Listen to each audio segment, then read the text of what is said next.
మిక్కిలిగా ప్రేమించిన ప్రియ పరలోకమందున ప్రేమగల తండ్రి, ఈ బుధవారం సాయంత్రకాల సమయమందు మీ ప్రియులు లక్ష్మణ్ని అలాగే లక్ష్మి వాళ్ళ గృహాన్ని తండ్రి మీరు ప్రేమించారని ఎంతగానో మీకు కృతజ్ఞత స్థితులు చెల్లిస్తున్నాం. ఎందుకంటే తండ్రి మరి వారి ఇంట తండ్రి మీ సన్నిధిని అనగా పరిశుద్ధమైన నాయన మీ సమాజాన్ని సమకూర్చి ఏర్పరిచి మీ నామను మాయంపరిచే విధంగా తండ్రి వారు చరువు తీసుకున్నారు. అందుని బట్టి తండ్రి వారికున్న ప్రతి ఇబ్బందుల్ని వారికున్న ప్రతి సమస్యను అధిగమించేలా సహాయం దయచేయండి. మీ పిల్లలకు కావాల్సిన ప్రతి విధమైన ఈవిని అనుగ్రహించండి. చేరువచిన సంఘంతో వారితో కూడా మాట్లాడి మీ అద్భుతమైన మాటలతో వాళ్ళ ఆత్మీయ జీవితాలని మా అందరి ఆత్మీయ జీవితాలను ఆయన బలపరచమని యేసుక్రీస్తు వారి పరిశుద్ధ నామంలో అడిగి వేడుకునిచున్నాం మా కన్న తండ్రి, ఆమేన్. వందనాలండి అందరికీ. ప్రియమైన దేవుని పిల్లరా, ఈరోజు ఒక మంచి సందర్భాన్ని ప్రభు సన్నిధిలో ఆయన అమూల్యమైన కృపను బట్టి మనం నేర్చుకుందామండి. ఈరోజు మనం తెలుసుకున్న పోయే సంగతి ఏంటంటే దేవుని ఆకర్షణలో దాగి ఉన్న దీవెన ఏంటండి. ఈరోజు తెలుసుకుందాం. దేవుని ఆకర్షణలో దాగి ఉన్న దీవెన ఏంటి? ప్రియమైన దేవుని పిల్లలారా, మనమందరం కూడా ఆ చివరి దాకా వినబడుతుంది కదా నా మాటలు మీకు వినబడుతున్నాయి లేదా? ఫ్యాన్ ఆపండి. సరే, భూమి మీద కోట్ల మంది మనుషులు పుట్టారండి. పుట్టిన ఈ మనుషులందరిలో కూడా వారి బ్రతుకుల గురించిన పరిశోధన అయితే ఉంది, కానీ ఈ బ్రతుకునిచ్చిన దేవుని గురించిన పరిశోధన అయితే లేదని చాలా సులువుగా తెలుసుకోవచ్చండి. అంటే మనుషులు దేవుని ఏం వెతుకుతున్నారో లేదో కానండి, దేవుడైతే మనుషులందరినీ కూడా ఏం చేస్తున్నాడంటే వెతకుచున్నాడు. దేని విషయమై అని మీరు అడగచ్చు. తన గురించి ఎవరైనా ఆలోచించే పిల్లలు ఉన్నారంటూ ఈ కోట్లాది మంది ప్రజలని తయారు చేసిన దేవుడు ఏం చేస్తున్నాడంటే వారందరి వైపు తన దృష్టి సారించి చూస్తున్నట్టుగా మనము కీర్తనల గ్రంథం నుంచి 14వ కీర్తన 2వ వచనం నుండి మనం సులువుగా గ్రహించవచ్చండి. 14వ కీర్తన 2వ వచనం. 14వ కీర్తన 2వ వచనం. వివేకము కలిగి దేవుణ్ణి వెదకువారు కలరేమో అని యెహోవా ఆకాశము నుండి చూచి నరులను పరిశీలించెను. చూడండి అన్నమాట. వివేకి అయి నన్ను ఎవరైనా వెతుకుతున్నాడేమోనని, తనని ఎవరైనా వెతుకుతున్నారేమోనని దేవుడు వెతుకుతున్నాడండి. ఎవరిని? మనుషులను. ప్రియమైన దేవుని పిల్లలారా, దేవుడిని మనుషులు తెలుసుకోవడమే మనిషి ముందున్న అతిపెద్ద సవాల్. అది తెలుసుకుంటే అతని జీవితం ఓ విధంగా చెప్పాలంటే సింగిల్ టైంలో సెటిల్ అయిపోలేడుదే. ఎందుకంటే ఆ దేవుడు తెలుసుకోలేకపోవడం వల్ల చాలామంది జీవితాలు ఏమవుతున్నాయండి, నాశనం అయిపోతున్నాయి. ప్రియమైన దేవుని పిల్లలారా, దేవుని తెలుసుకోవడానికి కావలసినటువంటి జ్ఞానము మనిషికి ఉందా లేదా? దేవుడు అటువంటి అటువంటి జ్ఞానాన్ని మనిషి హృదయంలో పెట్టాడా లేదా? సామాన్యంగా మనుషులు అనుకుంటారు, లేదు అనుకుంటారు. కానీ దేవుడు పెట్టాడండి. ప్రసంగి గ్రంథంలో 3వ అధ్యాయంలో కనుక మనం చూసినట్లయితే, ప్రసంగి గ్రంథము 3వ అధ్యాయము తీయండి అందరూను.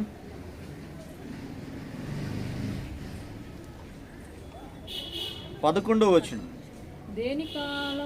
ప్రసంగి గ్రంథము 3వ అధ్యాయము 11వ వచనం. దేని కాలమందు అది చక్కగా ఉండినట్లు సమస్తమును ఆయన నియమించి ఉన్నాడు. ఆయన దేవుడు, సృష్టికర్త, ఈ మనుషులందరినీ సృజించిన దేవుడు అంటున్నాడండి. ఆయన శాశ్వత కాల జ్ఞానమును, ఈ కాలాన్ని గురించి బ్రతుకు కాలం కావచ్చు, ఈ ప్రకృతి గురించి కావచ్చు, ప్రతి దాని గురించి. కాలజ్ఞానం అంటే ఈ లోక సంబంధమైన ఈ పదార్థాన్ని చూచి తెలుసుకునే జ్ఞానాన్ని, కాలజ్ఞానమును దేవుడు ఏం చేసేటండి, నరుల హృదయమందుంచి ఉన్నాడు.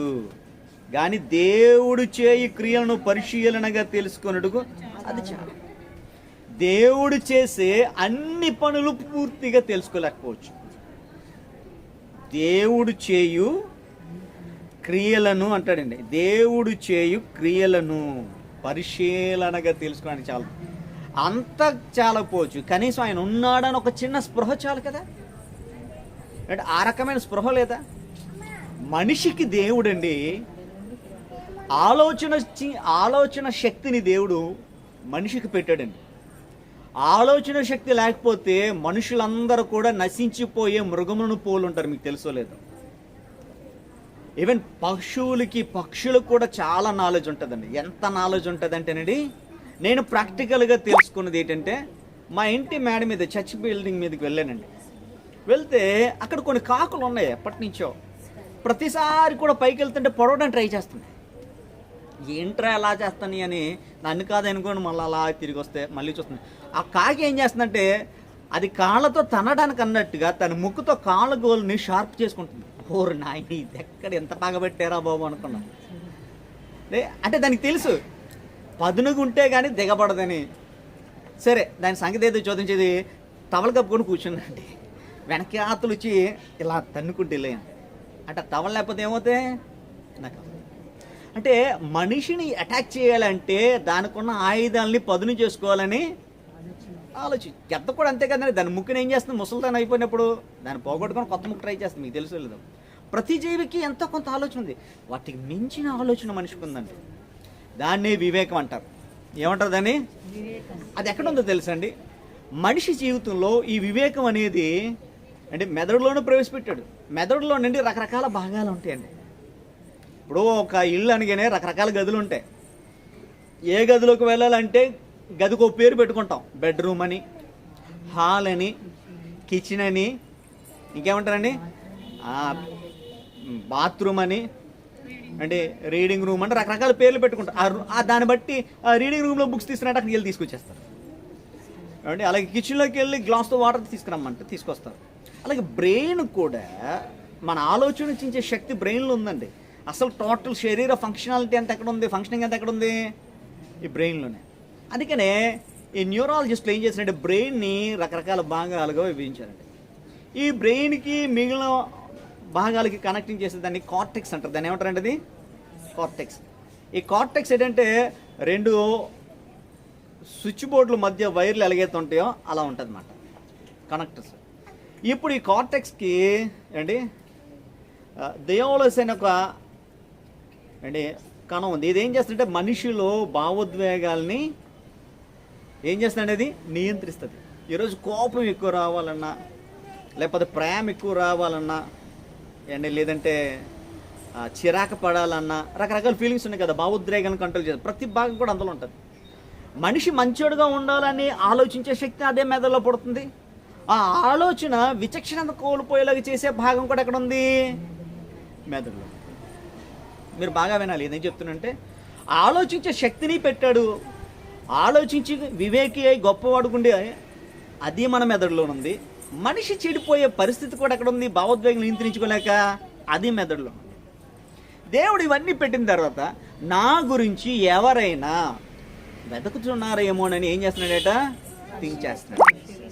కానీ ఎవరు కూడా లేరండి. ఒక విషయం చెప్పమంటారా, దేవుని పరిశీలన ఊరకనే కాదండి, దేవుడు పరిశీలనలో కూడా చాలా గొప్ప మేళ్ళే మనకు దాగి ఉంటాయి. దేవుడు అందుకే ఎలా వెతుకుతున్నాడంటే, ఈ మనుషులందరినీ ఎందుకు అలా వెతుకుతున్నాడంటే, తను వారిని అందరినీ దీవించడానికి, ఆశీర్వదించడానికి అనే సంగతి, వారిని అందరినీ కూడా కాపాడడానికి అనే సంగతి ముందుగా మనుషులుగా మనం అందరం తెలుసుకోవాలి.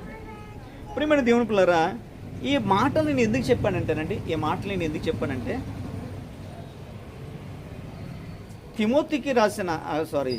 తీతుకు రాసిన రెండవ పత్రిక తీతుకు రాసిన పత్రిక 3వ అధ్యాయం తీయండి దయచేసి. దానికంటే ముందండి అపోస్తుల కార్యాలు చూద్దాం, బాగుంటుంది, వండర్ఫుల్ వర్డింగ్. ఇది ఎందుకు ఈ సందర్భాన్ని మీకు చూపించానంటే అపోస్తుల కార్యాలు 10వ అధ్యాయం దయచేసి చూడండి. అపోస్తుల కార్యాలు 10వ అధ్యాయం అందరూ తీసారా?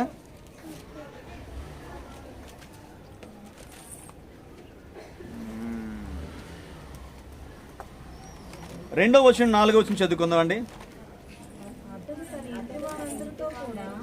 అతడు అంటే ఎవరు? అక్కడ సందర్భం ఉందండి. ఇటలీ పటాలం అనబడిన పటాలంలో శతాధిపతి అయిన కొర్నేలని ఒక భక్తిపరుడు ఉండును. ఎవరంటండి ఇతను? భక్తిపరుడు. అతను ఉన్న లొకేషన్ ఎక్కడ? ఇటలీ అంటే ఇటలీలో ఇటలియా పటాలం అనబడిన, క్షమించండి అతని లొకేషన్ కదా, అది పటాలం పేరు. అది ఇటలియా పటాలం అనబడిన పటాలంలో శతాధిపతి అయిన కొర్నేలి అని ఓ భక్తిపరుడు ఉన్నాడట. ఏంటో ఇతను భక్తిపరుడు అని రాయగానే నిజంగా యూదుడు, ఇస్రాయేలుడు మీరు అనుకుంటారు. ఇతడు ఒక అన్యుడండి. అంటే ఇస్రాయేలుడు కానివాడు. ఇస్రాయేలుడు కానివాడిని అన్యులు అంటారు. ఆలోచిస్తున్నారా? ఇతడు భక్తిపరుడు అని దేవుడు స్టేట్మెంట్ ఇచ్చాడండి. ఎవరి గురించి?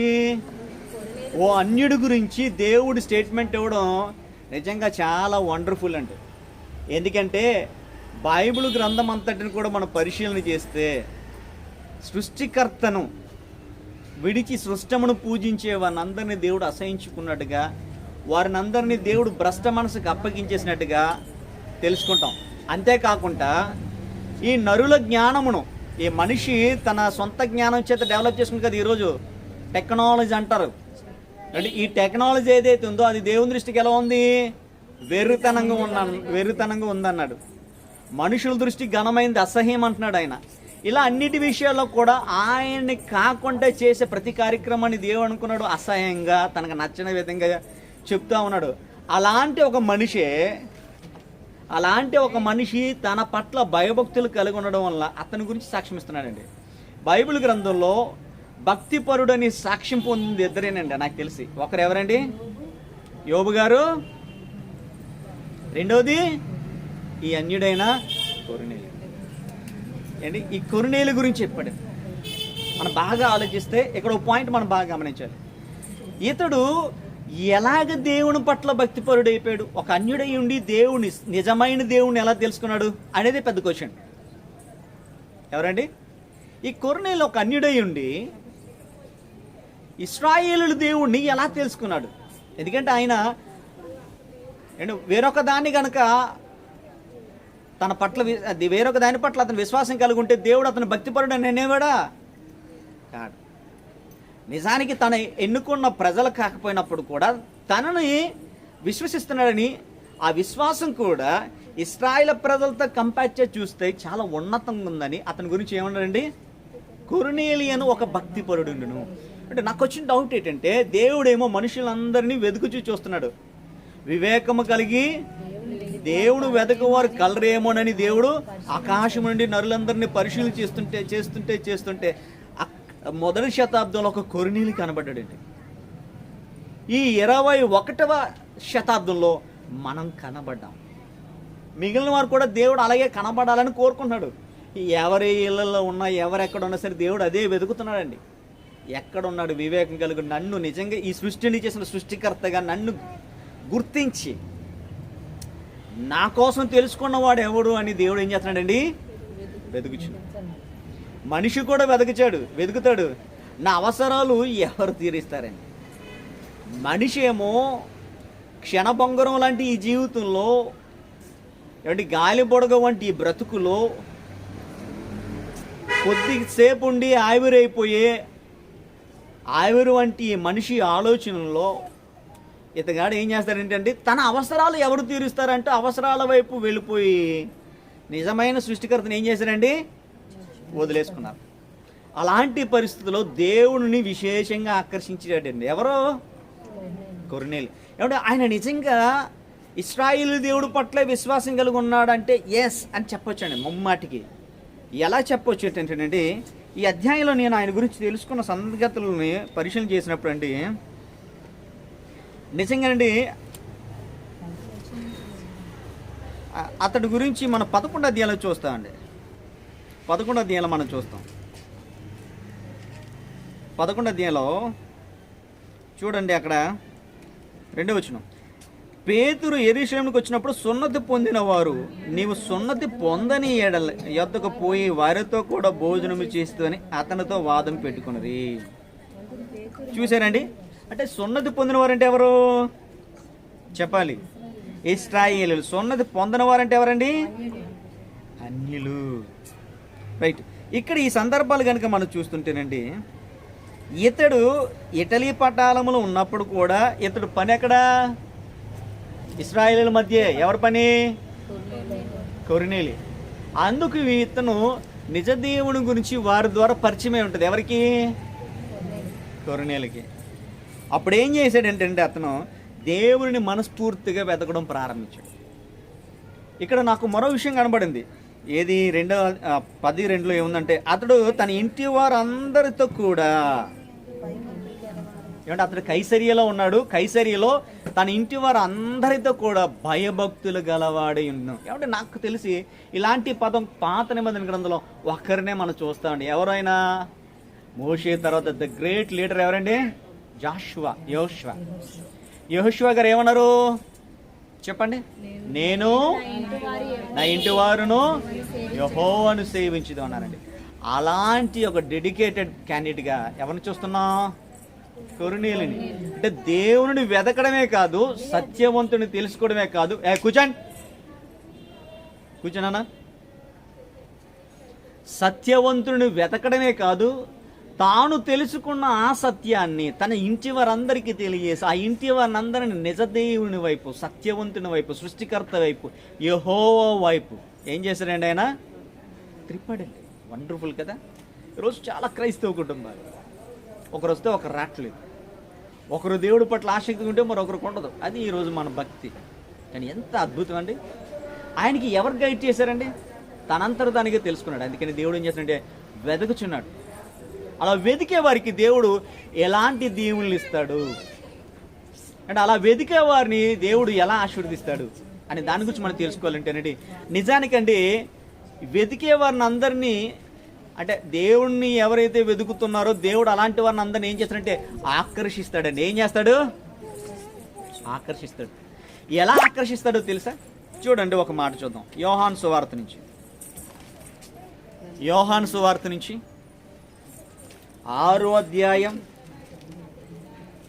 యోహాను సువార్త నుంచి 6వ అధ్యాయం 44 చూద్దాం. నన్ను పంపిన తండ్రి వానిని ఆకర్షించితేనే గాని ఎవడును నా యొద్దకు రాలేడు. యేసుక్రీస్తు వారు అంటున్నారండి, ఈరోజు యేసు ప్రభు దగ్గరికి ఇన్ని కోట్ల మంది ప్రజానికం వచ్చారంటే, మొదటి శతాబ్దంలో అంతమంది వచ్చారంటే దాని వెనకాతలు ఉన్న సీక్రెట్ చెప్తున్నాడు. మీరందరూ నా దగ్గరికి వచ్చారంటే అది నా క్రెడిట్ కాదు. మీరు ఎందుకు వచ్చారంటే మిమ్మల్ని అందరినీ మొదట ఎవరు ఆకర్షించారు? నా తండ్రి, సృష్టికర్త అయిన దేవుడు ఆకర్షించాడు.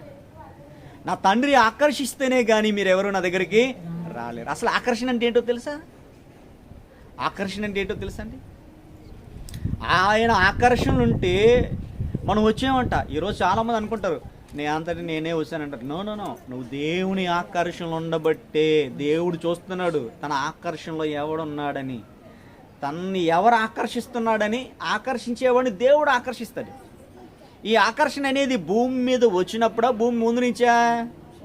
వాక్యంలో మనం లోతుకి ఆలోచిస్తూ ముందు నుంచి ఉంటుంది. కానీ పైన ఆలోచిస్తే మాత్రం ఈ భూమి మీదకి వచ్చిన తర్వాత దేవుడు మనల్ని ఆకర్షించుకున్నట్టు కనబడుతుంది. ఫర్ ఎగ్జాంపుల్, ఆకర్షణ అనే దాని గురించి చెప్పాలంటే, ఈ ఆకర్షణ అనే మాట భూమి మీద ఉన్న వాళ్ళందరికీ ఎప్పుడు పరిచయం అయిందంటే ఐజాక్ న్యూటన్ ద్వారా పరిచయం అయిందండి. సార్ ఐజాక్ న్యూటన్ ఏం చేశాడంటే, ఒకరోజు తన స్వదేశంలో తన ఇంట అంటే యాపిల్ చెట్టు కింద కూర్చున్నాడో పడుకున్నాడు. అంటే ప్రకృతిలో ప్రతి చెట్టుకి ఉన్న ధర్మం ఏంటంటే, పండిన కాయైనా ఆకైనా నేల రాలిపోవాలి. అది కింద పడేటప్పుడు ఆయన బుర్ర మీద పడి ఉంటుందేమో బహుశా. ఆయన ఆలోచించాడండి, ఈ కాయన ఆ బుర్ర మీద ఎందుకు పడింది? అది ఎక్కడ పక్కన పడవచ్చు కదా, లేదంటే అలా పైకి వెళ్ళిపోవచ్చు కదా ఆలోచించాడు. ఏం అర్థం కాక మరొకసారి పైకి ఇసిరాడు, మళ్ళీ కిందకే పడింది. ఇలా ఎన్నిసార్లు ఇసినా కిందకే పడుతుంది. ఈ తర్వాత అది తీసి మరొకటి ఇసిరి ఉండొచ్చు, రాయో రప్పలు ఇంకేదో వస్తుంది, ప్రతిదీ కిందకే పడుతుంది. అప్పుడు ఆయనకి ఏమైందంటే ఒక ఆలోచన తట్టు ఉండొచ్చు, అంటే భూమి ఏది దీనికి ఏదో శక్తి ఉంది అందుకే లాక్కుంటుంది. ఆయన అలాగా గ్రావిటీ గురించిన సిద్ధాంతాన్ని ఏం చేసింది, క్రియేట్ చేశాడు. ఈ ఐజాక్ న్యూటన్ పరిచయం చేయడానికి ముడిపే దేవుడు బైబిల్ గ్రంథంలో పరిచయం చేశాడండి. దేని గురించి? ఆకర్షణ. దేవుడు మనిషిని ఆకర్షించుకుంటాడు అనేది. ఈరోజు కోట్ల మంది యేసుక్రీస్తు వారి సువార్త ప్రకటింపబడుతున్నప్పుడు కూడా వారెవరు కూడా ఎందుకు రావట్లేదంటే, వారెవరికి కూడా ఏం లేదండి, వారిపై దేవునికి ఆకర్షణ లేదు. చూడండి, ఈ ప్రకృతి సహజసిద్ధంగా జరిగే ఒక ఆకర్షణ గురించి మీతో మాట్లాడాలనుకుంటున్నాను. అదేంటంటే, ప్రకృతిలో రకరకాల మొక్కలు ఉన్నాయి. ఆ మొక్కలన్నీ కూడా పుష్పిస్తుంటాయి. పుష్పించిన ప్రతి పుష్పం కూడా ఏం చేస్తుంది, తుమ్మిదలని, తేనెటీగలని, ఇలా కొన్నింటిని ఏం చేస్తుంది, అది ఆకర్షిస్తుంది. అవి ఆకర్షించడం ద్వారా ఏంటి, వాటికి ప్రయోజనం ఉంది, ఫలితంగా ఈ పుష్పాలకు కూడా ఫలితం ఉందా లేదా? అవును.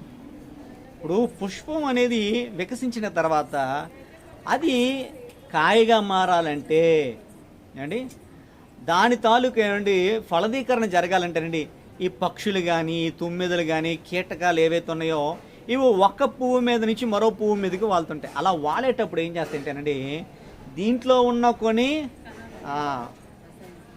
రసాలు కదండి, పిప్పుడు రేణువుల్ని మరో దాని మీద తీసుకెళ్ళి పెడతాయి. అలా పెట్టేసరికి ఏమవుద్దంటే అక్కడ ఫలదీకరణ జరుగుతుంది అండి. అక్కడ అవేమవుద్దంటే కాయలుగా ఏర్పడడానికి అవకాశం ఉంది. అంటే ఒక కీటకాన్ని ఒక పుష్పం ఆకర్షించడం ద్వారా ఏమైందండి, ఒక కాయ వచ్చింది, ఓ ఫలం వస్తుందా లేదా? ఎస్. అలాగే సూర్యుడి వేడి ఈ నీళ్ళని ఏం చేస్తుంది, ఆకర్షిస్తుంది. ఆ నీళ్ళని ఆకర్షించడం ద్వారా ఏమవుతుంది, నీళ్ళు ఆ ఆకర్షణకి వేపర్ అవుతుందా లేదా? వేపర్ అయి పైకి వెళ్ళిపోద్ది. అలా పైకి వెళ్ళిన ఆ వేపర్ మేఘం చల్లటి గాలి ఏం చేస్తుంది, ఆ మేఘాన్ని ఆకర్షిస్తుంది. ఆ చల్లటి గాలి దాన్ని ఆకర్షించగానే ఏమవుతుంది, నీరు రూపంలో వస్తుంది. అంటే ఒకదాన్ని ఆకర్షిస్తే మరో దానికి ప్రయోజనం ఉందా లేదా? లాభం ఉందండి. పువ్వు ఆకర్షణ ద్వారా దానికి ప్రయోజనం ఉందండి, కాయగా మారడం. లేదా కొన్ని తేనెటీగలకి మకరందాన్ని స్వీకరించిన అవకాశం ఉంది, తుమ్మిదలకి. అలాగే సూర్యుని వల్ల నీరు మళ్ళీ పైకి వెళ్ళి అదేమో చల్లగాలిని ఆకర్షించడం ద్వారా ఏమవుతుందండి, వర్షంగా మనకు వస్తుంది. ఇలా చాలా రకాలుగా ఏం చేస్తుందండి, ఆకర్షణ అనేది ఉంది. ఇది కనుక లేదనుకోండి, ఈ ప్రకృతిలో ఇలా ఒక్కదానికొకటి ఆకర్షించుకునే శక్తి లేదనుకోండి, ఏమవుద్ది, సృష్టి అంతా ఎప్పుడో నాశనం అయిపోతుంది. ఆ పరిస్థితి రాకుండా దేవుడు చక్కని ఆకర్షించి పెట్టాడు. అది వాటిల్లో కాదు, తను కూడా మనల్ని ఆకర్షించేలాగా ఉండాలి. ఎవరు ఆకర్షించాలి? దేవుడు ఆకర్షించాలి. దేవుడిని ఆకర్షించేటండి ఎవరు? కొర్నేలి. దేవుడిని కొర్నేలి ఆకర్షిస్తే దేవుడు కూడా అతని ఆకర్షణలోకి వచ్చాడు కాబట్టి, దేవుని వల్ల బోధించబడ్డాడు కాబట్టి, ఇశ్రాయేలుల గ్రంథం మేబీ ఈ పాత నిబంధన గ్రంథం ఎవరు చేతుకుండొచ్చు, ఎవరికి దొరకుండొచ్చు, ఎవరు ఇచ్చిండొచ్చు, ఇశ్రాయేలు. కానీ ఈ కొర్నేలి మాత్రం చదివి ఉండొచ్చు. అందువల్ల ఏమైందంటే అతను దేవుడి గురించి తెలుసుకున్నాడు. దేవుని ఆకర్షణలకి ఇప్పుడు వస్తాడండి ఎవరు? కొర్నేలే కాదు, ఈరోజు మనం అందరం కూడా ఎవరు ఆకర్షణలకు వచ్చామండి? ఎస్. ఎక్కడో మాట చెప్తాను, దేవుని ఆకర్షణలు ఉంటే ఎలా ఉంటుంది అంటేనండి, చాలా సందర్భాల్లోనండి నేను ఎప్పుడు దేవుడి గురించి అసలు యేసుప్రభు దగ్గరికి వస్తానని ఎప్పుడు అనుకోలేదు, కానీ యేసుప్రభుని నమ్ముకున్నాను అని ఒక మాట వాడుతుంటారు చాలామంది వారి యొక్క జీవితంలో ఎక్కడైనా చెప్పేటప్పుడు. నాకు ఎప్పుడు యేసుప్రభు గురించి తెలియదండి, ఎందుకు కానీ మరి దేవుడి గురించి ఇలాగ వస్తానండి అంటారు. అంటే దాని వెనకతల ఏది పని చేస్తుంది? దేవుని యొక్క ఆకర్షణ అనేది, గ్రావిటీ అనేది పనిచేస్తుంది. అంటే మనిషి అనేవాడు ఎంత క్రూయల్గా ఉన్నా, ఎంత భయంకరంగా ఉన్నా, ఎంత పాపిగా ఉన్నా, ఒకరోజు తను చేసిన వాటి బట్టి వెక్స్ అయిపోతాడు, లేదా విసిగిపోతాడు. అలా విసిగిపోయిన తర్వాత నేనెందుకు ఇలా చేశాను, అసలు నా బతుకెందుకు, నిజంగా సృష్టించిన దేవుడు ఎవరైనా ఉంటే ఆయనకి నేను సమాధానం చెప్పుకోవాలి, ఇలా రకరకాల ఆలోచనలు వస్తాయి కదా. ఏదో ఒక సమయంలో మనిషి పశ్చాత్తాపడతాడు, ఆ సమయంలో దేవుడి గురించి ఆలోచిస్తాడు. అలా ఆలోచించి ఆ వివేకం కలిగి నిజమైన దేవుడి గురించి ఎవరైతే చూస్తారో అలాంటి వాడు ఎక్కడున్నా దేవుడు ఏం చేస్తాడంటేనండి, తన వాక్కును పంపించి ఏం చేస్తాడంటే వాళ్ళని ఆకర్షించుకుంటాడు. ఫర్ ఎగ్జాంపుల్ బాప్తిస్మిచ్చి యోహాను ఎక్కడున్నాడు? అరణ్యంలో ఉన్నాడు. ఆయన గురించి రాయబడి ఉంటుంది సువార్తలు స్పష్టంగా, అరణ్యంలోనున్న యోహాను దగ్గరికి దేవుని వాక్యమును పంపించాడట. అంతేనా? అరణ్యంలోని దేవుడు అరణ్యంలో ఉన్న యోహాను దగ్గరికి ఏం పంపించాడండి? దేవుని వాక్యాన్నే పంపించాడు. ఈ కొర్నేలు ఒక అన్యుడు. ఈ అన్యుడైన ఇతను ఎలా నిజదేవుడి గురించి తెలుసుకున్నాడంటే, ఇతనికి కూడా వాక్యం అనేది పంపించబడింది. ఇశ్రాయేలుల మధ్య పరిచర్యకి ఐజారియాలో ఉన్నప్పుడు ఆ చుట్టుపక్కల యూదుల ఇజ్రాయేల్ ఎవరు చెప్పుకుంటారు మేబీ అంటే, అతను కూడా ఆ మాట చదివి ఏం చేశాడండి? ఎస్, అతను కూడా రక్షణలో రావడానికి దేవుడు యేసుప్రభువుని తెలుసుకోవడానికి ముందుకు వచ్చాడండి. అదే అంటాడు యోహాను సువార్త 6:44-45 వచనంలో, నన్ను పంపిన తండ్రి వాడిని ఆకర్షించితేనే కానీ ఎవడను నా ఎద్దకు రాలేడు. అంత్య దినమున నేను వారిని లేపుతును, వారందరూ దేవుని చేత బోధింపబడుతున్న ప్రవక్తల లేఖనంలో రాయబడినది కనుక తండ్రి వాళ్ళని విని నేర్చుకున్న ప్రతి వాడును నా ఎద్దకు. రోజు మనం అందరం కూడా అండి ఎక్కడో ఎవరో మాట చెప్పుంటారు, మర్చిపోతాం. ఆ మాట నువ్వు తప్పు చేసినప్పుడు ఏమవుతుంది నీకు? అది గుర్తుకొస్తుంది. అలా దేవుని వాక్యం నేను ఏం చేస్తుంది? ఆకర్షిస్తుంది. ఆకర్షించిన తర్వాత నీ పొరపాట్లేదు తెలుసుకున్న తర్వాత ఆయన నువ్వు ఆలోచించినప్పుడు దేవుడు ఏం చేస్తుంటే నిన్ను ఆకర్షణలోకి తీసుకొచ్చి నేను మరో స్టెప్ తీసుకెళ్తాను. ఎలా తీసుకెళ్తాను తెలుసా? ఫర్ ఎగ్జాంపుల్ ఈ కొర్నేలి జీవితాన్ని నేను బాగా స్టడీ చేసినప్పుడు అండి, కొర్నేలి దేవుడు పట్ల అండి భక్తిపరుడుగా ఉన్నాడు. తన ఇంటి వారిని అందరిని ఏం చేశాడండి అండి? దేవుని భయభక్తి నిలుపులు చేశాడు. ఇదే కాదు, ప్రేయర్స్ అటెండ్ అయినా ఇంకెందులో ఉన్నాడండి? అపొస్తలుల 2వ అధ్యాయంలో 10వ అధ్యాయం 2వ వచనం, అతడు తన ఇంటి వారందరితో కూడా దేవుని యందు భయభక్తులు గలవాడి ఉండి ప్రజలకు బహుధర్మము చేయొచ్చు. పాయింట్ నోట్ చేయండి. ఆయన దగ్గర ఇప్పుడు మనం 4 పాయింట్లు మనం మెన్షన్ తెలుసుకున్నాం. ఒకటి ఏంటంటే ఆయన దేవుని తెలుసుకున్నాడు, ఏమండి తన ఇంటి వారిని అందరినీ తెలుసుకునేలా చేసి భయభక్తులు కలిగేలా చేశాడు. థర్డ్ పాయింట్ ఏంటంటే ఆయన తెలుసుకున్న తర్వాత సత్యాన్ని గ్రహించిన తర్వాత ఏం చేశాడు ఏంటంటే ప్రజలకి మేలు చేయడం ప్రారంభించాడు, ధర్మం చేయడం ప్రారంభించాడు, సహాయం చేయడం ప్రారంభించాడు. Third point. ఫోర్త్ పాయింట్ ఏంటంటేనండి దేవునికి ఎల్లప్పుడూ కూడా తన గురించి తను ఏం చేసేవాడండి? తన మనస్సాక్షిని దేవుని ఎదురు పెట్టి ఆయనకి చెప్పుకునేవాడు. అంటే ప్రార్థన అంటే అదే కదా, మీకు అర్థమవుతుందా? ఈ 4 పాయింట్లు చూస్తాం ఎక్కడ? యోహాను దగ్గర. ఫస్ట్ పాయింట్ ఏంటంటే కొర్నేలు దగ్గర, క్షమించండి. ఫస్ట్ పాయింట్ ఏంటంటే ఆయన్ని సృష్టికర్తను తెలుసుకున్నాడు, భక్తి నిలిపాడు, తన ఇంటి వారందరిని భక్తులు నడిపించాడు. థర్డ్ పాయింట్ ఏంటంటే ఆయన ప్రజలకి బహుధర్మ కార్యాలు చేసేవాడు. ఫోర్త్ పాయింట్ ఏంటంటే తన గురించి దేవుడికి ఎల్లప్పుడూ కూడా తన మనస్సు ఏంటి నిర్దోషం గురించి దేవుడితో మాట్లాడే ప్రయత్నం చేసేవాడు, ప్రార్థన. దాన్నే ఈ 4 పాయింట్లు మనకు కనిపిస్తున్నాయి. ఏమంటే మనలో చాలామంది దేవుడు తెలుసుకుంటారు, దేవుడిని తెలుసుకుంటాం కానీ దేవుడి గురించి తెలుసుకోలేని ప్రజానీకానికి దేవుని వల్ల మేలు పొందుకుని, దేవుని వల్ల గొప్ప కార్యాలు పొందుకుని, లేదంటే దేవుని యొక్క శక్తిని తెలుసుకొని ఆయన మీద విశ్వసించి మనం ఏం పట్టుకుపోవో, మనకి ఏది అక్కర్లేదు అనుకుంటూ దేవుడు నక్కుంటే చాలు అనుకుంటూ అన్నీ పోగేసుకుంటాం కానీ ఎవరు కూడా మనం ఏ విధమైన సహాయం అయితే చేస్తావా? చెయ్యి. సో ఈ విధంగా చూస్తే ఈరోజు ఉన్న చాలామంది భక్తి చేస్తున్నారు. భక్తి ఏమవుద్దండి? వృధానండి. అంటే రతన్ టాటా వాళ్ళ తండ్రి గారితో మేస్త్రి ఆయన షాలుంజ్ మిస్త్రీ ఎవరో చనిపోయిన 93 years అండి. అంటే బిలియనర్ అయినా ఈరోజు ఏం కోట్లు పట్టుకెళ్ళిపోయాడా? వాళ్ళ అబ్బాయి సైరస్ మిస్త్రీ. ఆయన ఏం చేసిండే టాటా అండి దానికి ఉంటుంది కదా మొత్తం ఆ సంస్థ నుంచి ఆయన మొన్న 2021లోనే తప్పించారు. కోర్టుకి వెళ్తే కోర్టులో కూడా టాటా వాళ్ళకి అనుకూలంగా వచ్చింది. వాళ్ళిద్దరు పార్ట్నర్షిప్ మీద చేసినమాట. టాటా జంషెడ్పూర్ టాటానా, తర్వాత ఏంటంటే షాలంజీ మిస్త్రీ యొక్క ఫాదర్ ఇతను కలిసి చేసి అనమాట. అయితే ఇద్దరు బాగా డెవలప్ అయ్యారు, భాగస్వామ్యం వహించారు. ఆర్బీఐ కూడా వాళ్ళిద్దరే స్టార్ట్ చేశారు. ఎవరు?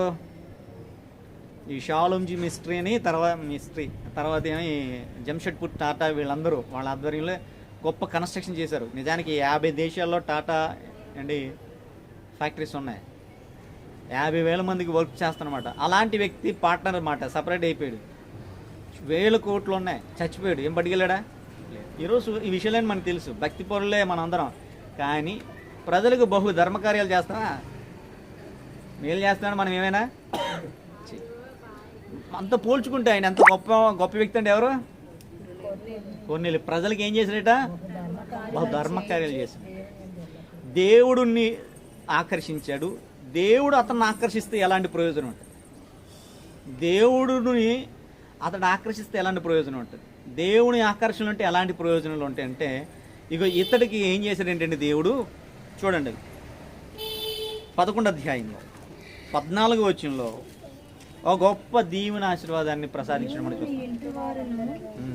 ఏ మాటల వల్ల రక్షణ పొందుదరో ఆ మాటలు అతడు నీతో చెప్పినని తన ఇంటి నిలుచున్న తనతో చెప్పిన యొక్క దేవదూతను చూసిన సంగతి మాకు తెలుపును. ఓకే, ఈ సందర్భం ఏంటంటే ఈ 10వ అధ్యాయం 2వ వచనంలోనే మనకి దేవదూత కనబడడం, ఆయనతో మాట్లాడడం తెలుస్తుంది. నువ్వు పేతురుని సీమోను అని చర్మకాన్ని ఇంటి దిగి ఉన్నాడు, అతను పిలిపించి నీవు ఏ మాటలలో అయితే వింటే నువ్వు రక్షణ పొందుతావు ఆ మాటలు నీకేం చేస్తారు అతడు తెలియజేస్తాడు అనగానే అతను ఏం చేశాడంటే, మరి సైన్యాధిపతి కదా, తన దగ్గర ఉన్న ఒక ఇతను పంపించి పేతురు గారిని రప్పించారు. పేతురు గారు వచ్చి ఏ మాటలు అవసరమో రక్షణకి ఆ మాటలు చెప్పాడు. ఆ మాట మీరు గమనించండి, మళ్ళీ చెబుతున్నాను. నీవును నీ ఇంటి వారందరూ ఏ మాట వలన రక్షణ పొందుదురు, ఏ మాట వలన రక్షణ పొందుదురు, ఏ మాటల వలన రక్షణ పొందుదురు ఆ మాటలు అతడు నీతో చెప్పినని తన ఇంట నిలిచి తనతో చెప్పిన ఒక దూత చూచిన సంగతి మాకు తెలిపినట్టు పేతురు గారు సందేశిస్తున్నారు. అంటే పేతురు దగ్గరికి వచ్చిన వాళ్ళు చెప్తున్నారు అన్నమాట. పేతురు దగ్గరికి వచ్చిన ఆ దూతలో చెప్తున్నారు. ఒక మాట చెప్తా బాగా వినండి. దేవుని ఆకర్షణలు ఉన్నందుకు, దేవునికి ప్రార్థన చేస్తున్నందుకు, బహుధర్మకార్యాలు చేస్తున్నందుకు దేవుడు అతన్ని ఆకర్షించుకొని అతనికి ఏమి ఇచ్చాడండి? రక్షణను ప్రసాదించాడు. దేనివలన? తన కుమారుడైన యేసుక్రీస్తు వారిని గురించిన మాటలు తెలియజేసి ఏం చేశాడండి? రక్షణ. ఏంటో రక్షణ మనకి ఎలా కలుగుతుంది చెప్పండి? రక్షణ యేసుక్రీస్తు మాట వాళ్ళు కలుగుతుంది. హెబ్రీ పత్రిక 2లో ఉంటుంది, మీకు తెలుసులేదో ఏమండి? మనకి వాక్యం వల్లనే రక్షణ కలుగుతుంది, విశ్వాసం కలుగుతుంది కదా. బాగా వినాలి పాయింట్. ఈరోజు మన దగ్గర కోట్లు ఉండొచ్చండి, కోట్లాది రూపాయలు ధనం నీ దగ్గర ఉండొచ్చు. నీ దగ్గర అండి జెడ్ ప్లస్ సెక్యూరిటీ ఉండొచ్చు, లేదా నీ దగ్గర ఏంటండి ప్రభుత్వాది నేతలే నీ దగ్గర చేతులు కొట్టుకుని ఉండొచ్చు. నువ్వంత గొప్పోడివి, కానీ నువ్వు చస్తే ఎక్కడికి వెళ్తావు? నరకానికి వెళ్ళిపోతావు. నువ్వు చస్తే నీ ఆత్మ వేదనకరమైన చోటుకి వెళ్ళిపోతుంది. నీ పాపాలను బట్టి, నీ దుర్మార్గాలు బట్టి, నీ అతిక్రమాలను బట్టి, నువ్వు పుట్టిన మొదలుకొని ఊహ తెలిసిన మొదలుకొని ఎంతవరకు చేసిన ప్రతి కార్యాలు బట్టి ఏమవుతావు? వెళ్ళిపోతావు. నీ పాపాలకి దోష నివృత్తి లేదు, క్షమ లేదు, కాబట్టి నువ్వు ఎక్కడికి నరకానికి వెళ్ళిపోతావు.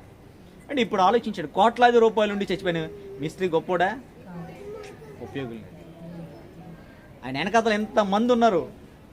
50,000 మంది పరివారం ఉన్నారు పనిచేసేవాళ్ళు. ఏం కాపాడారా? కాపాడలేరు. అండి పొలిటికల్ లీడర్స్ ప్రపంచ దేశాలు చాలా మంది టచ్లో ఉంటారు.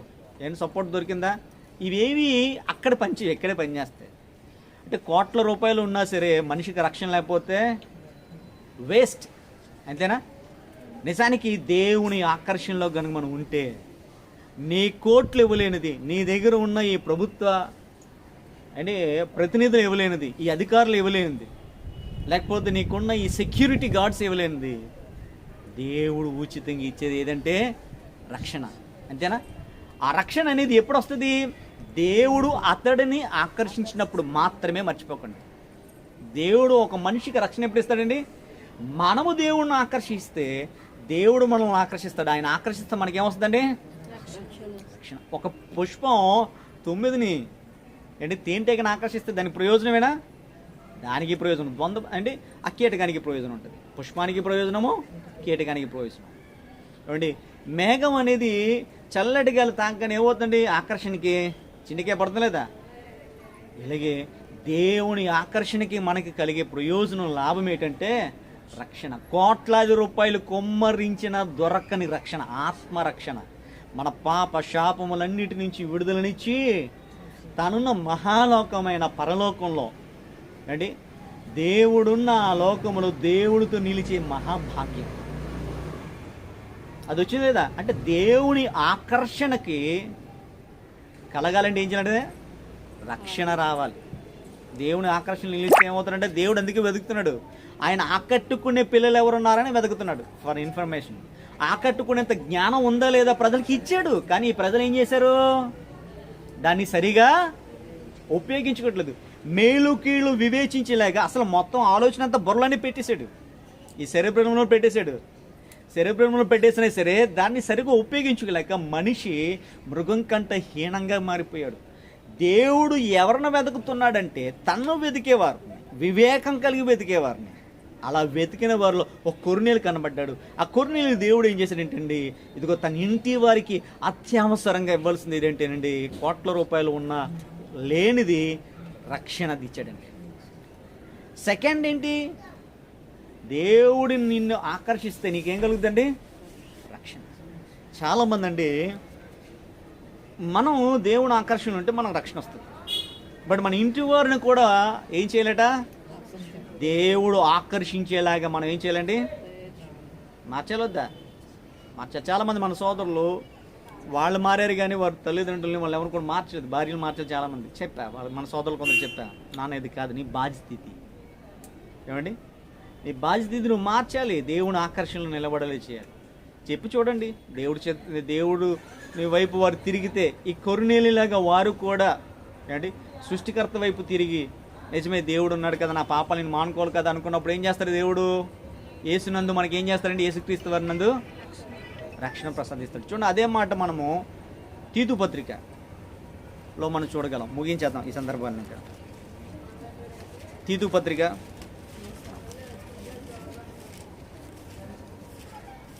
2వ అధ్యాయం, తీతు పత్రిక 2వ అధ్యాయము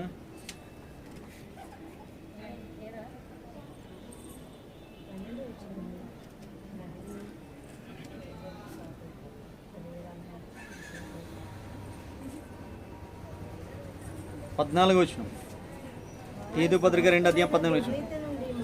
ఆయన సమస్తమైన దుర్నీతి నుండి, ఆయన అంటే తండ్రి అయిన దేవుడు, సృష్టికర్త అయిన దేవుడు, ఆయన మనలను సమస్తమైన దుర్నీతి నుండి విమోచించాలంటే నువ్వేం చేయాలి, మొదట ఆయన్ని వెతకాలి. ఆ వెతికే క్రమంలో దేవుడు నిన్ను ఆకర్షిస్తే అప్పుడు ఏం చేస్తారండి, నువ్వు ఎంతవరకు చేసిన ప్రతి పాపము నుంచి, ప్రతి దుర్నీతి నుంచి, ప్రతి చెడు నుంచి, ప్రతి కీడు నుంచి, ప్రతి విధమైన దోషము నుంచి, ప్రతి విధమైన అక్రమము నుంచి, అన్యాయం నుంచి, మోసం వలన సంపాదించుకున్నానండి ఆ పాపానికి సంబంధించిన ఆ శిక్ష నుంచి ఏం చేస్తాడు దేవుడు, విమోచించి. అది అంటాడు 14 మనం చూద్దాం. ఆయన సమస్తమైన దుర్నీతి నుండి మనల్ని విమోచించి సత్క్రియలందు ఆసక్తి కలగ ప్రజలను తన కోసరమే, సత్క్రియలందు ఆసక్తి గల ప్రజలను తన కోసరమే. ఎవరి కోసమట, ఆయనకు అవసరం.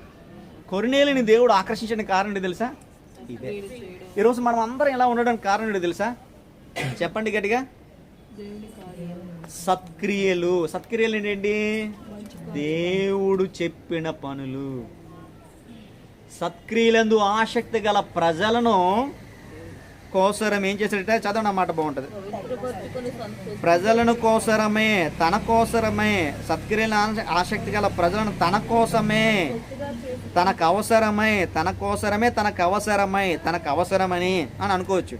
పవిత్రపరుచుకొని తన సొత్తుగా చేసుకోవడానికై తన్ను తానే మన కొరకు సమర్పించుకున్నాడట. అంటే సీక్రెట్ ఒకటి చెప్తాను. కోట్లాది మంది ప్రజానికం ఉంటే, కోట్లాది మంది ప్రజానికం కోసం యేసుక్రీస్తు శిలువపై రక్తం కార్చాడని అనుకుంటాం మనం. నిజమే, అందరి కోసం కార్చాడు. కానీ ఆ రక్తంలో కడగబడేంత యోగ్యత ఆ రక్తం దగ్గర రావాలంటే మొదట ఎవరు ఆకర్షణలో ఉండాలి, చెప్పండి. ఫస్ట్ ఎవరు ఆకర్షణ ఉండాలి, తండ్రి.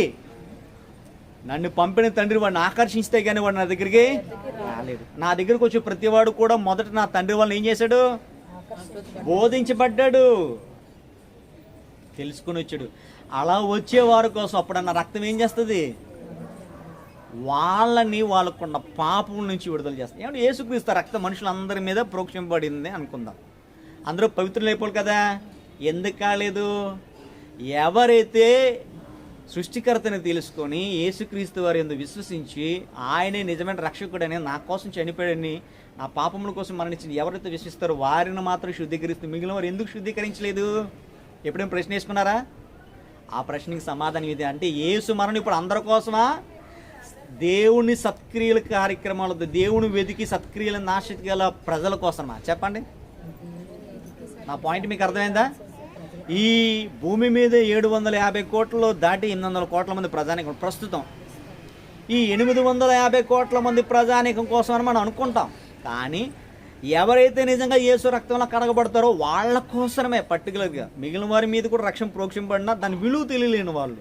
ఎందుకంటే దేవుడిని వాళ్ళు ఆకర్షించలేకపోయారు. వాళ్ళకున్న మట్టి జ్ఞానం చేత, ఈ భౌతిక సంబంధమైన ఈ జ్ఞానం చేత దేవుని తెలుసుకోలేకపోవడం వల్ల, దేవుని వాళ్ళు ఆకర్షించలేనందువల్ల వాళ్ళ పాపముల నుంచి వారు బయటపడలేక నరకం పోతారు.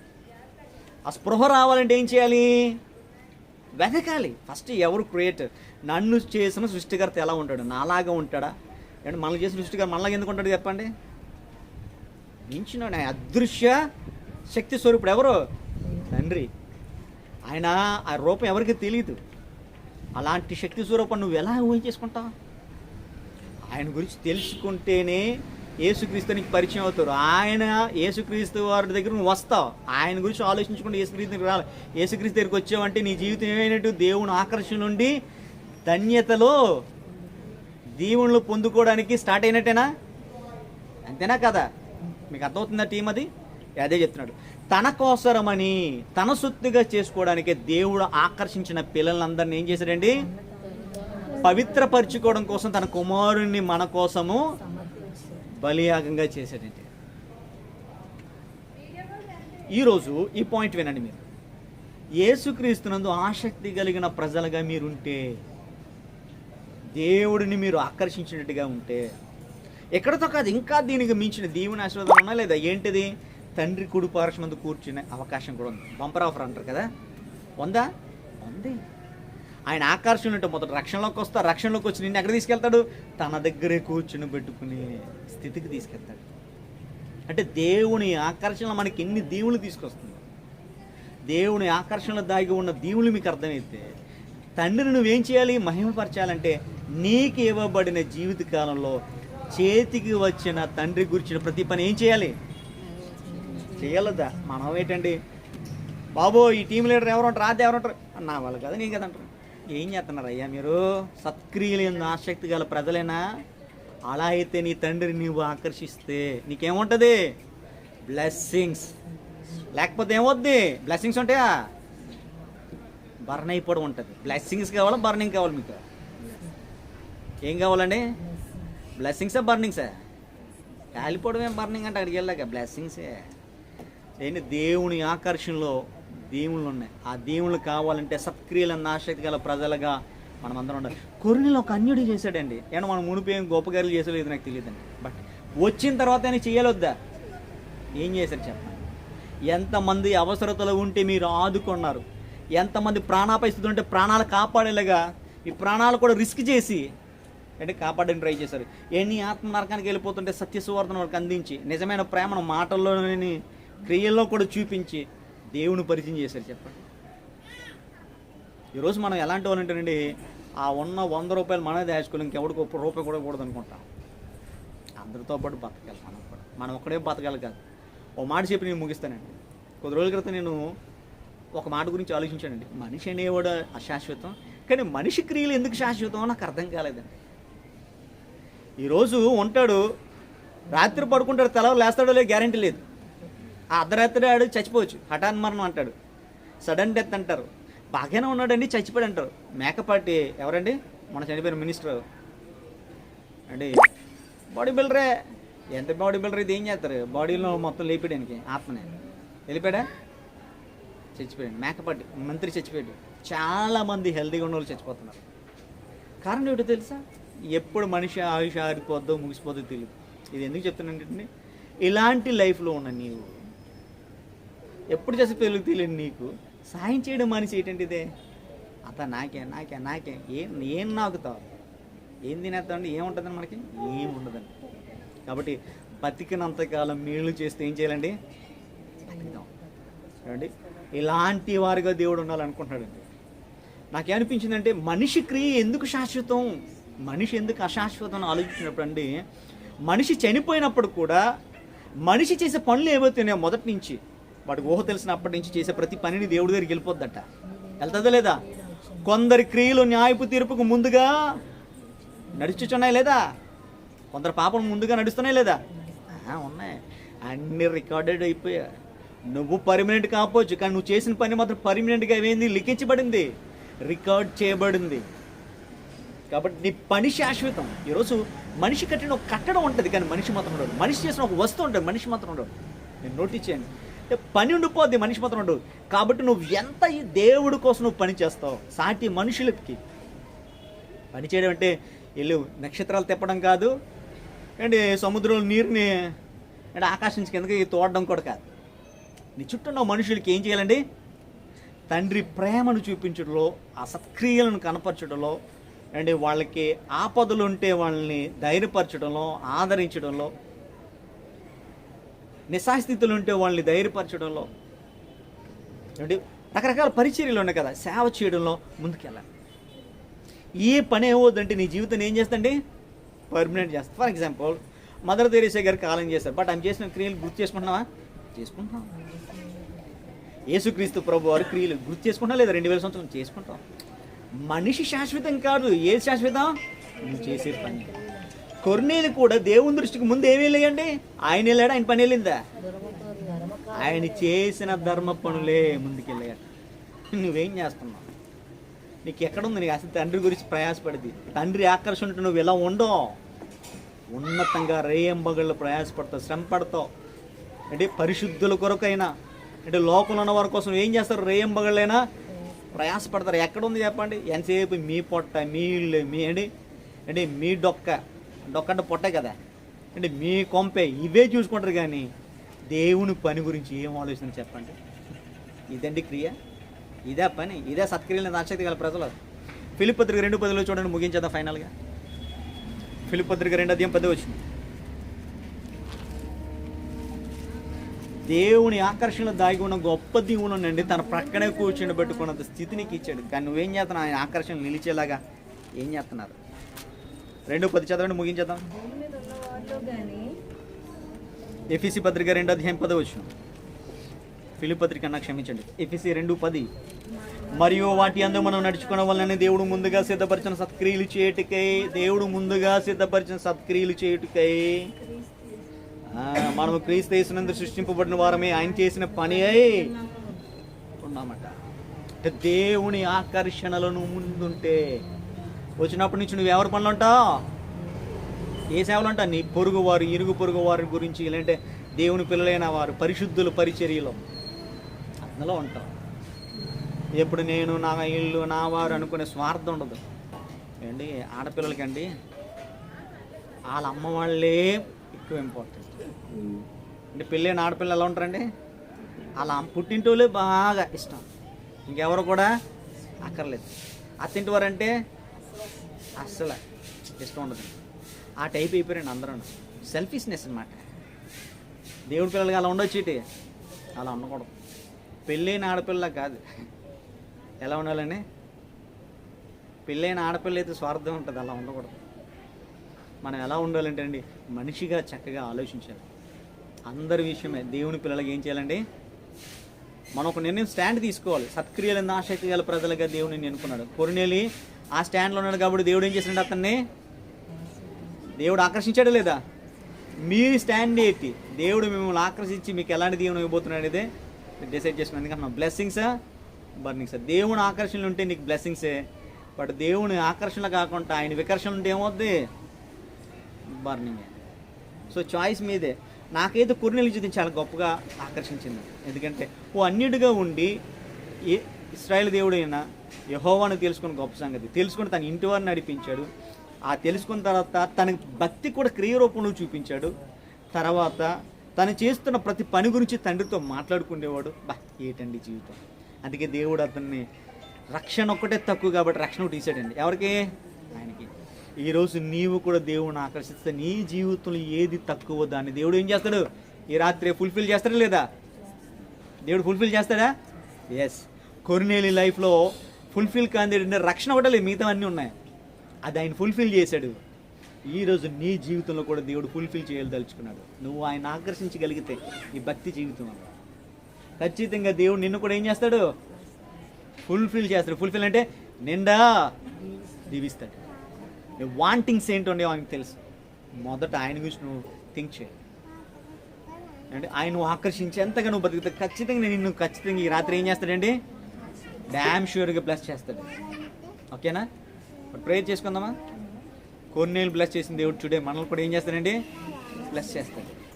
మన నీడ్స్ని ఆయన ఎరిగాడు.